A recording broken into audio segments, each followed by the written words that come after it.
ராஜசிம்ஹாசனேஸ்வரி ஸ்ரீலலிதாம்பிகையே. சிம்மராசி நேயர்களே, இன்று 26/5/2026 அன்று காலை சுமார் 11:08 அளவில் குரு பகவான் வாக்கிய பஞ்சாங்கப்படி மிதுன ராசியிலிருந்து கடகராசிக்கு பயிற்சியாக இருக்கிறார். திருக்கணித பஞ்சாங்கத்தின்படி குரு பகவான் வருகின்ற 2/6/2026 அன்று 1:50 அளவில், அதாவது 1:50 AM மிதுன ராசியிலிருந்து கடகராசிக்கு பயிற்சியாக போகிறார். தற்பொழுது கடகராசியில் சஞ்சரித்துக் கொண்டிருக்கக்கூடிய குரு பகவானால் உங்களுக்கு கிடைக்கக்கூடிய பொதுவான குரு பயிற்சி பலன்களை நம்ம இப்போ பார்ப்போம்.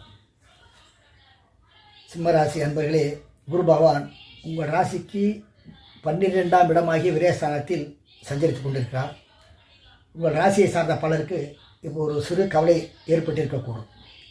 விரயஸ்தானத்தில் குரு பகவான் வந்திருக்கிறார், எனவே விரயங்கள் ஏற்படுமோ அப்படின்னு ஒரு எண்ணம் இருக்கும். அந்த கவலையெல்லாம் விடுங்க.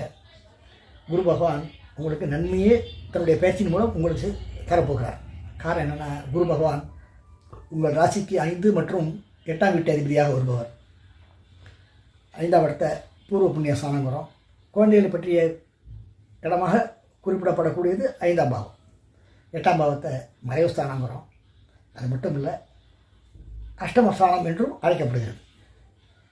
குரு பகவான் 5ஆம் வீட்டு அதிபதி என்ற நிலையில் உங்கள் ராசிக்கு விரயஸ்தானமாகிய 12ஆம் இடத்தில் உச்ச பலம் பெற்று இருப்பதால் சில நன்மைகளை நீங்கள் பெறப்போகிறீர்கள் அப்படிங்கிறது தான் உண்மை. சிம்மராசிக்காரர்களே, தற்பொழுது உங்களுக்கு அஷ்டமத்து சனி நடந்து கொண்டிருக்கிறது.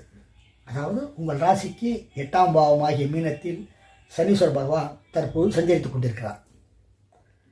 அங்கிருக்கும் அவர் தன்னுடைய 3ஆம் பார்வையால் உங்கள் ராசிக்கு 10ஆம் பாவமாகிய தொழில் ஸ்தானத்தையும், தன்னுடைய 7ஆம் பார்வையால் உங்கள் ராசிக்கு 2ஆம் பாவமாகிய தனம் குடும்பம் பாக்கியஸ்தானத்தையும், தன்னுடைய 10ஆம் பார்வையால் உங்கள் ராசிக்கு 5ஆம் பாவமாகிய பூர்வ புண்ணிய ஸ்தானம் என்று அழைக்கப்படக்கூடிய புத்திரஸ்தானத்தையும் பார்த்து கொண்டிருக்கிறார். எனவே இதனால் வரை உங்கள் ராசியை சார்ந்த சொந்தமாக தொழில் செய்பவர்களுக்கு ஒரு மீடியமான காலம் அப்படின்னு தான் சொல்லணும். சொந்தமாக தொழில் செய்பவர்களுக்கு அவர்கள் எதிர்பார்த்த லாபம் கிடைச்சிருக்காது. பிஸ்னஸில் ஏற்றம் இறக்கம் இருந்திருக்கும். ஒர்க்கர்ஸே சப்போர்ட் பண்ணியிருக்க மாட்டாங்க. அதே போன்று வேலை பார்ப்பவர்களுக்கு ஊதிய உயர்வோ அல்லது பதவி உயர்வோ கிடைத்திருக்காது. உங்கள் நண்பர்களோ அல்லது உங்களுடைய கூட்டாளிகளோ உங்களை விட்டு பிரிந்து சென்றிருப்பார்கள். குடும்பத்திற்காக அதிகமான செலவுகளை செய்திருப்பார்கள். குடும்பத்தில் சற்று ஒற்றுமை குறைவாகவே இருக்கும். அதாவது சில குடும்பங்களில் சனீஸ்வர பகவான் 2ஆம் பாவத்தை பார்த்து கொண்டிருப்பதால் ஒற்றுமை குறைவு ஏற்பட்டிருக்கக்கூடும். மேலும் ஒரு சிலருக்கு பணத்தேவை ஏற்பட்டிருக்கக்கூடும். ஒரு சிலர் கொடுத்த வாக்கை காப்பாற்ற முடியாமல் இருந்திருப்பார்கள். மேலும் உங்கள் ராசியை சார்ந்த பலர் குழந்தைகளுக்காக அதிகமான செலவுகளை செய்திருப்பார்கள்.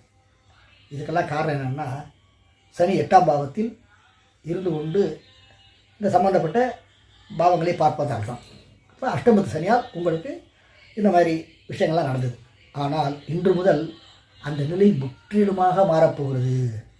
காரணம் என்னென்னா, குரு பகவான் கடகராசியில் உச்ச பலம் பெற்ற நிலையில் அமர்ந்து கொண்டு தன்னுடைய 9ஆம் பார்வையால் உங்கள் ராசிக்கு 8ஆம் பாவத்தில் அமர்ந்திருக்கக்கூடிய கோச்சார சனீஸ்வர பகவானை பார்த்து கொண்டிருக்கிறார். எனவே சனீஸ்வர பகவானின் தாக்கம் தற்பொழுது குறையப் போவதால் தொழில் சம்பந்தப்பட்ட விஷயங்களில் நீங்கள் இனிமேல் மேன்மையான பலன்களை பெறப்போகிறீர்கள். சொந்தமாக தொழில் பெறுவதற்கு ஒரு ஏற்றகரமான காலம் என சொல்லலாம். அவர்களுக்கு எதிர்பார்த்த லாபம் கிடைக்கும். ஒர்க்கர்ஸ்லாம் அதிகமாக சப்போர்ட் பண்ணுவாங்க. உங்களை விட்டு பிரிந்தவர்கள் திரும்பியும் உங்களை தேடி வருவாங்க. இது ஒரு பெரிய விஷயம் தானே. அது மட்டும் இல்லை, குடும்பத்திற்காக சுப செலவுகள் செய்வீர்கள்.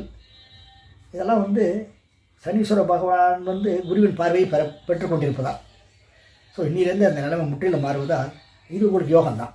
அதனால் நீங்கள் 12ஆம் இடத்தில் குரு பகவான் அமர்ந்திருப்பதால் விரயங்கள் ஏற்படுமோ அப்படின்னு கவலைப்பட வேண்டாம். அது மட்டும் இல்லை, குரு பகவான் உங்கள் ராசிக்கு 5 மற்றும் 8ஆம் வீட்டு அதிபதியாக வருபவர். பூர்வ புண்ணிய ஸ்தானாதிபதி மற்றும் மறைவு ஸ்தானாதிபதி என்று அழைக்கப்படுபவர். அவர் கடகராசியில் உச்சம் பலம் பெற்ற நிலையில் இருந்து கொண்டு தனது 5ஆம் பார்வையால் உங்கள் ராசிக்கு 4ஆம் பாவமாகிய விருச்சிக ராசியையும், தனது 7ஆம் பார்வையால் உங்கள் ராசிக்கு 6ஆம் பாவமாகிய மகர ராசியும், தன்னுடைய 9ஆம் பார்வையால் உங்கள் ராசிக்கு 8ஆம் பாவமாகிய மீனராசியையும் பார்த்து கொண்டிருக்கிறார். அது உன்னதமான பலன்களை குருவின் பார்வை மூலம் இப்போது நீங்கள் பரப்புகிறீர்கள். உங்கள் ராசிக்கு 4ஆம் பாவத்திற்கு குருவின் பார்வை தற்போது கிடைத்துக் கொண்டிருப்பதால் பூமி மற்றும் தாயார் சம்பந்தப்பட்ட விஷயங்களில் மிகுந்த நன்மையான பலன்களை நீங்கள் இப்போது எதிர்பார்க்கலாம். ஒரு சிலருக்கு தாயாரின் சொத்துக்கள் கிடைக்கக்கூடிய காலமாக இந்த குரு பயிற்சி இருக்கக்கூடும். ஒரு சிலர் புதிய வாகனங்களை வாங்குவார்கள். ஒரு சிலர் பூமி சம்பந்தப்பட்ட விஷயங்களுக்கு முதலீடுகள் செய்வார்கள். 4ஆம் பாவத்தை சுகஸ்தானங்கிறோம். குருவின் பார்வை 4ஆம் பாவத்திற்கு கிடைத்துக் கொண்டிருப்பதால் உடம்பு மனசும் நல்லா இருக்கும். அடுத்ததாக குரு உங்கள் ராசிக்கு 6ஆம் பாவமாகிய மகர ராசியை பார்த்து கொண்டிருப்பதால் உங்கள் ராசியை சார்ந்த பலர் போட்டி தேர்வுகளில் பிறரை எளிதாக வெற்றி கொள்வார்கள். கான்ஸ்டண்ட்டாக இன்கம் இருக்கும். அது மட்டும் இல்லை, பொருளாதார சம்பந்தப்பட்ட விஷயங்களில் ஒரு மேன்மையான காலம் அப்படின்னு சொல்லலாம். ஒரு சிலர் பழைய கடன்களை அடைப்பதற்காக புதிய கடன்கள் வாங்க முயற்சி செய்தால் அவர்களுக்கு சுலபமாகவே புதிய கடன் கிடைக்கும். குரு பகவான் உங்கள் ராசிக்கு 8ஆம் பாவத்தையும் பார்த்து கொண்டிருப்பதால் உடம்பு நல்லாயிருக்கும். அது மட்டும் இல்லை, குரு பகவான் உங்கள் ராசிக்கு 8ஆம் வீட்டு அதிபதி, அஷ்டமாதிபதி. அவர் உங்கள் ராசிக்கு 12ஆம் இடத்தில் உச்ச பலம் பெற்ற நிலையில் இருந்து கொண்டிருக்கிறார். 6ஆம் இடத்தை மறைவு ஸ்தானங்கிறோம், 12ஆம் இடத்தையும் மறைவு ஸ்தானங்கிறோம். எனவே ஒரு மறைவு ஸ்தானாதிபதி இன்னொரு மறைவு ஸ்தானத்தில் இருந்தால் விபரீத ராஜயோகம் ஏற்படக்கூடும். இப்போ அந்த நிலைமை உங்களுக்கு ஏற்பட்டுள்ளது.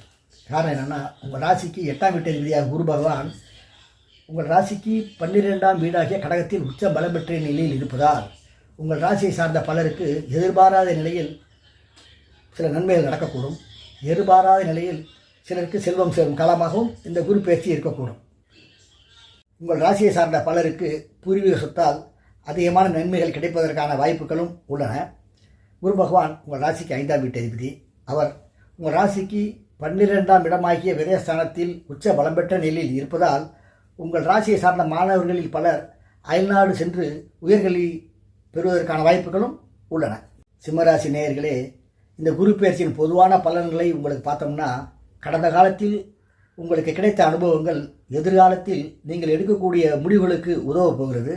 யாரை நம்பலாம், யாரை நம்பக்கூடாது, எதை செய்யலாம், எதை செய்யக்கூடாது என்று அனுமானம் பண்ணக்கூடிய திறன் உங்களுக்கு அதிகரிக்கப் போவதால் நீங்கள் முயற்சி செய்யக்கூடிய காரியங்களில் எளிதாகவே வெற்றி பெறுவீர்கள். சொந்தமாக தொழில் செய்பவர்களுக்கு இது ஒரு ஏற்றகரமான காலம்னே சொல்லலாம். இந்த குரு பயிற்சியின் காலகட்டத்தில் சொந்தமாக தொழில் செய்பவர்களுக்கு வருமானம் சற்று அதிகமாகவே கிடைக்கும். புதிதாக வேலையை தேடுபவர்களுக்கு புதிய வேலை அமைந்து அதனால் அவர்கள் வாழ்வு உயரலை பெறுவார்கள். உங்களை விட்டு பிரிந்து சென்றவர்கள் மீண்டும் உங்களிடம் வந்து சேர்வார்கள். குடும்பத்திற்காக சுப செலவுகள் செய்ய போகிறீர்கள். குழந்தைகளுக்காக சுப செலவுகள் செய்ய போகிறீர்கள். குடும்பத்தில் மகிழ்ச்சி நிலவும்.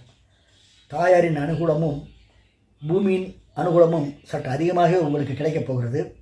அது மட்டும் இல்லை, எதிர்பாராத நிலையில் சில நன்மைகளும் உங்களுக்கு கிடைக்கப் போகிறது.